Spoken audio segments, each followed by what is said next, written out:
এতিয়া দেখা পাইছো এইখন লৈ পেলাই কেনেকে ইয়াত থাকিব পাৰে এইটো নিয়ম ভংগ এনেকুৱা গোটেই অসমতে যদি হয় এই প্ৰভাৱান্বিত হ'ব এইটো উচিত নহয়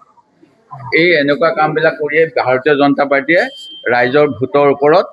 এটা হেঁচা প্ৰয়োগ কৰিব বিচাৰিছে বাইদেউগৰাকী মই সুধিলোঁ আপুনি কোন হয় তেখেতক ভিতৰলৈ অহা যোৱা কৰি থকা দেখিছিলোঁ তেখেতে ক'লে মই BLO এতিয়া BLO জন আচলতে চৰকাৰী হয় ভিতৰত থাকিব লাগে এখেতে এতিয়া মই দেখা পাইছোঁ এইখন পদুম ফুল মোৰো দলৰ আছে BLA মই কিন্তু তেখেতসকলক সংবিধান নিয়ম নীতি অনুসৰি ভিতৰলৈ আহিবলৈ দিয়া নাই সেই গতিকে মই এতিয়া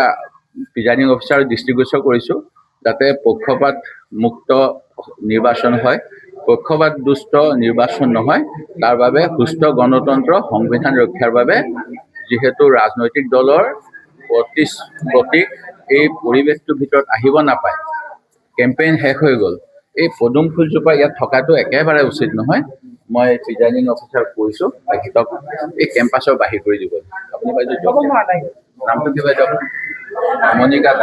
মণিকা দাস তেখেত ভাৰতীয় জনতা পাৰ্টীৰ কৰ্মী তেখেতে ইয়াতে আহি পেলাই পুৱা 7টা বজাৰ আগৰ পৰাই কিবা কিবি কৰি আছে যিটো উচিত নহয় তেখেতসকলক মই দেখা পাইছোঁ 3গৰাকী ইয়াত সোমাই আছে এখেতৰ চক 4টা বেগ লৈ আছে তাৰমানে 4গৰাকী কৰ্মীয়ে